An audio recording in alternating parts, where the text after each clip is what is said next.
ನಮಸ್ಕಾರ, ನೀವು ನೋಡ್ತಾ ಇದ್ದೀರಾ ಶ್ರೀ ಮಾರಿಕಾಂಬಾ ಡಿಜಿಟಲ್ ಟಿವಿ. ನಾನು ಸೃಷ್ಟಿ ನಾಯ್ಕ್. ಉತ್ತರ ಕನ್ನಡ ಜಿಲ್ಲೆಯ ಕಾರವಾರದಲ್ಲಿ ಅಪರೂಪದ ಕಡಲ ಹಕ್ಕಿಯೊಂದು ಕಾಣಿಸಿಕೊಂಡಿದ್ದು ಪಕ್ಷಿ ಪ್ರೇಮಿಗಳು ಹಾಗೂ ಪರಿಸರಾಸಕ್ತರಲ್ಲಿ ಕುತೂಹಲ ಮೂಡಿಸಿದೆ.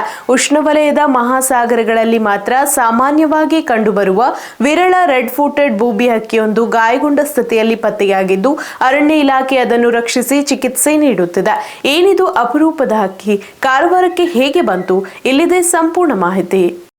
ಕಾರವಾರದ ಪ್ರಸಿದ್ಧ ಚಾಪೆಲ್ ಯುದ್ಧ ನೌಕಾ ಮ್ಯೂಸಿಯಂ ಹಾಗೂ ಟ್ಯುಪೋಲೇವ್ ಯುದ್ಧ ವಿಮಾನ ಮ್ಯೂಸಿಯಂ ಆವರಣದಲ್ಲಿ ಪ್ರವಾಸಿಗರು ಸಂಚರಿಸುತ್ತಿದ್ದ ವೇಳೆ ಅಪರೂಪದ ಕಡಲ ಹಕ್ಕಿಯೊಂದು ಕಾಣಿಸಿಕೊಂಡಿದೆ. ಮ್ಯೂಸಿಯಂನ ಟೂರಿಸ್ಟ್ ಗೈಡ್ ವಿಜಯ್ ಅವರು ಹಕ್ಕಿಯನ್ನು ಮೊದಲು ಗಮನಿಸಿದ್ದು, ಹತ್ತಿರ ಹೋಗಿ ನೋಡಿದಾಗ ಅದರ ಕಣ್ಣಿಗೆ ಗಾಯವಾಗಿ ನಿಶ್ಶಕ್ತಗೊಂಡಿರುವುದು ಕಂಡುಬಂದಿದೆ. ತಕ್ಷಣ ಅರಣ್ಯ ಇಲಾಖೆಗೆ ಮಾಹಿತಿ ನೀಡಲಾಗಿದ್ದು, ಮರೈನ್ ಆರ್ಎಫ್ಒ ಗಜಾನನ್ ನಾಯ್ಕ್ ಅವರ ಸೂಚನೆಯಂತೆ ಸಿಬ್ಬಂದಿ ಸ್ಥಳಕ್ಕೆ ಆಗಮಿಸಿ ಹಕ್ಕಿಯನ್ನು ಸುರಕ್ಷಿತವಾಗಿ ರಕ್ಷಿಸಿದ್ದಾರೆ. ಬಳಿಕ ಪಶುವೈದ್ಯರ ಬಳಿ ಕರೆದೊಯ್ದು ಚಿಕಿತ್ಸೆ ನೀಡಲಾಗಿದ್ದು, ಸದ್ಯ 5 ದಿನಗಳ ಕಾಲ ನಿಗಾದಲ್ಲಿ ಇರಿಸಲಾಗಿದೆ.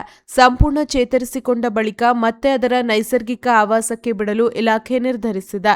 ರೆಡ್ ಫೂಟೆಡ್ ಬೂಬಿ ಹಕ್ಕಿ ಸಾಮಾನ್ಯವಾಗಿ ಪೆಸಿಫಿಕ್, ಅಟ್ಲಾಂಟಿಕ್ ಹಾಗೂ ಹಿಂದೂ ಮಹಾಸಾಗರದ ದ್ವೀಪ ಪ್ರದೇಶಗಳಲ್ಲಿ ಕಂಡುಬರುವ ವಿರಳ ಕಡಲ ಹಕ್ಕಿಯಾಗಿದೆ. ಸುಮಾರು 70ರಿಂದ 75 ಸೆಂಟಿಮೀಟರ್ ಉದ್ದವಿರುವ ಈ ಹಕ್ಕಿ ರೆಕ್ಕೆಗಳನ್ನು ಬಿಚ್ಚಿದಾಗ ಸುಮಾರು 1.4 ಮೀಟರ್ ವಿಸ್ತಾರ ಹೊಂದಿದ್ದು, ನೀರಿನಲ್ಲಿ ಕ್ಷಣಾರ್ಧದಲ್ಲಿ ಧುಮುಕಿ ಮೀನು ಹಿಡಿಯುವ ವಿಶೇಷ ಸಾಮರ್ಥ್ಯಕ್ಕೆ ಹೆಸರುವಾಸಿಯಾಗಿದೆ.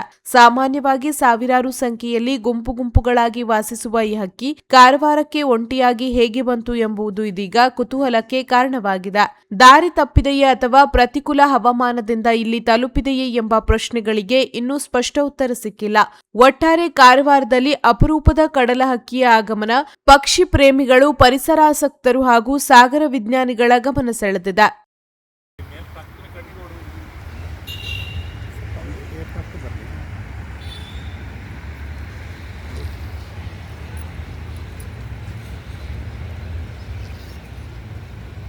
ರೆಕ್ಕೆಗೇನಾಗಿದೆ ಅನ್ನಿಸ್ತದೆ? ಏನಾಗಿಲ್ಲ, ಅದು ರೆಕ್ಕೆಗೇನಿಲ್ಲ, ಸುಸ್ತಾಗಿರ್ಬೇಕು. ಕಣ್ಣಿಂದ ಫಾಲ್ಟಿ, ಕಣ್ಣು ಫುಲ್ಲು ಹೋಗಿದ್ದೀರಾ? ಕಣ್ಣು ಈ ಕಡೆ ಕಣ್ಣು ಹೋಗಿದೆ, ಈ ಕಡೆ ಕಾಣೋದಿಲ್ಲ, ಕಾಣಲ್ಲ. ಕಾರ್ಯಾಚರಣೆ ಅದು ಬರಲಿ, ಹಕ್ಕಿ ಬರಬೇಕಲ್ಲ. ಅಲ್ಲ, ಹಕ್ಕಿ ಒಂದು ಬಂದ್ರೆ ಒಂದು ಬರೋದಿಲ್ಲ. ಕುತ್ತಿಗೆನೇ ಹಿಡಿದು ಬಿಡಿ ಸರ್. ಇಲ್ಲ ಅದು ಈ ಕಡೆ ಕಾಣಲ್ಲ. ಅಷ್ಟೇ ಇರಲಿ, ಹಿಡಿದು ಬರ್ತೇವೆ ಅಣ್ಣ.